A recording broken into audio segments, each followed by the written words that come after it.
बिस्मिल्लाहिर्रहमानिर्रहीम। नाजरीन और सामईन, अस्सलामु अलैकुम। मुहर्रमुल हराम के सिलसिले की ये 5वीं वीडियो है। इससे कबल 2, 3, 4 और 5 मुहर्रमुल हराम के वाक़यात आपकी खिदमत में पेश किए जा चुके हैं। इन वीडियोस के लिंक्स डिस्क्रिप्शन में मौजूद हैं। 6 मुहर्रमुल हराम के दिन खूली बिन यजीद ने इब्न ज़ियाद को खुफिया ख़त इरसाल किया। इब्न ज़ियाद ने उमर बिन साद को ख़त लिखा, जबकि दूसरी जानिब इमाम हुसैन अलैहिस्सलाम ने जनाब मोहम्मद हनफिया के नाम ख़त भेजा और जनाब हबीब इब्न मुज़ाहिर ने बनी असद से मदद तलब की। अबू मखनफ रवायत करते हैं कि रात को उमर बिन साद अपने खैमे से निकलकर एक खाली मकाम पर कालीन नुमा फ़र्श बिछाकर इमाम हुसैन अलैहिस्सलाम से मुलाकात कर रहा था। दोनों में बातचीत हुई, फिर अपने अपने मकाम पर लौट गए।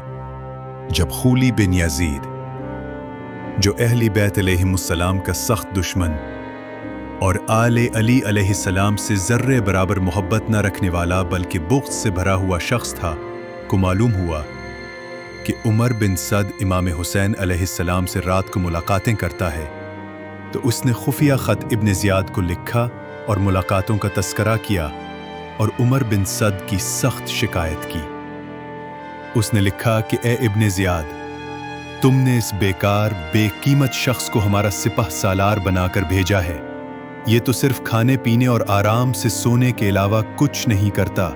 रातों को इमाम हुसैन अलैहिस्सलाम से तन्हाई में मुलाकातें करता है और उनसे मोहब्बत और नरमी से पेश आता है। जब उमर बिन सैद ने खत खोला तो पहली सत्र यही थी, मुझे मालूम हुआ है कि तू रात को खुफिया मकाम पर इमाम हुसैन से मुलाकात करता है और जो कुछ तू करबला में कर रहा है मुझे सब मालूम है। बस जैसे ही मेरा ये खत पढ़े, फौरन हुसैन और उनके साथियों से यजीद के लिए बैत ले। अगर वो बैत से इनकार करें तो उन पर पानी बंद कर दे ताकि वो प्यास से निढाल हो जाएं। फिर उनसे जंग कर और हुसैन और उनके साथियों के सर मेरी तरफ भेज दे। इब्न ज़ियाद का हर खत कहर और अजाब से भरा हुआ होता था।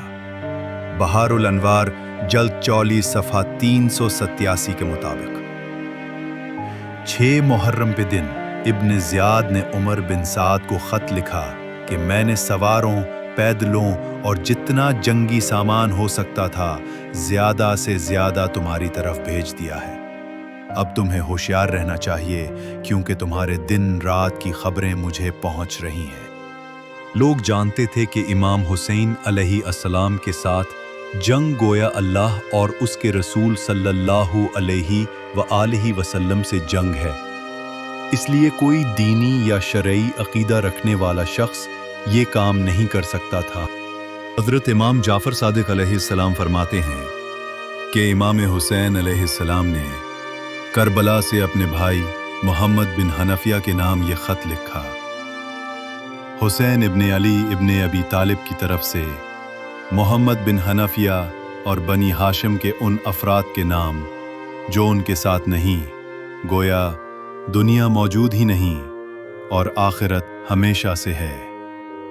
6 मुहर्रम को जनाब हबीब इब्न मुज़ाहिर ने इमाम हुसैन अलैहिस्सलाम से अर्ज़ की, फ़र्ज़ंद रसूल, यहाँ मेरे कबीला बनी असद के लोग मौजूद हैं। अगर आप इजाज़त दें तो मैं उनसे मदद के लिए कह दूँ। शायद अल्लाह ताला उनके ज़रिए आपको उस बदबख्त कौम के शर से महफूज रखे।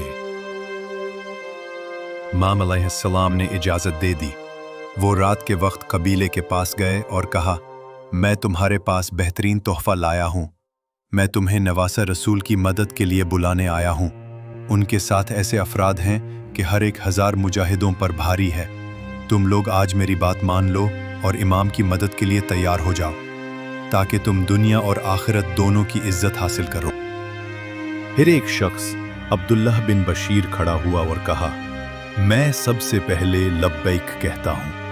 फिर उसने अशार पढ़े और कहा, जब जंग का वक्त आता है या ख़तरनाक हालात हों तो मैं एक दलीर और मुजाहिद हूँ, गोया कि मैं जंगल का शेर हूँ। इसके बाद 90 अफराद खड़े हो गए और इमाम की मदद के लिए निकल पड़े। लेकिन इसी दौरान एक शख्स ने उमर बिन साद के पास जाकर इत्तला दे दी اس نے ارجک نامی شخص کی قیادت میں 400 فوجیوں کا دستہ ان کی طرف روانہ کیا۔ رات کے اندھیرے میں ان سواروں نے ان بہادروں کو دریا فرات کے قریب راستے میں روک لیا، جبکہ امام حسین علیہ السلام کی منزل قریب تھی۔ بنی اسد کے لوگ ابن سعد کی فوج سے لڑنے لگے۔ حبیب ابن مظاہر نے ارجک کو بلند آواز میں پکار کر فرمایا، تیرا ستیاناس ہو، انہیں چھوڑ دے، ظلم کسی اور سے کرا لے۔ جب بنی اسد کو معلوم ہوا کہ وہ ابن سعد کی فوج سے مقابلہ نہیں کر سکتے تو وہ اپنے قبیلے کی طرف لوٹ گئے اور راتوں رات عمر بن سعد کے ممکنہ حملے کے خدشے کے پیش نظر اپنے گھر چھوڑ کر دوسری جگہ چلے گئے۔ جب حبیب ابن مظاہر نے امام علیہ السلام کو سارا واقعہ سنایا تو آپ نے اپنی زبان مبارک سے یہ کلمہ ادا فرمایا، لا حول ولا قوة الا باللہ۔ ناظرین و سامعین، اگلی ویڈیو میں انشاءاللہ 7 محرم الحرام کے واقعات آپ کی خدمت میں جلد پیش کیے جائیں گے۔ تمام واقعات سے مکمل استفادہ کے لیے ہمارے چینل کو سبسکرائب کریں۔ جزاکم اللہ خیران۔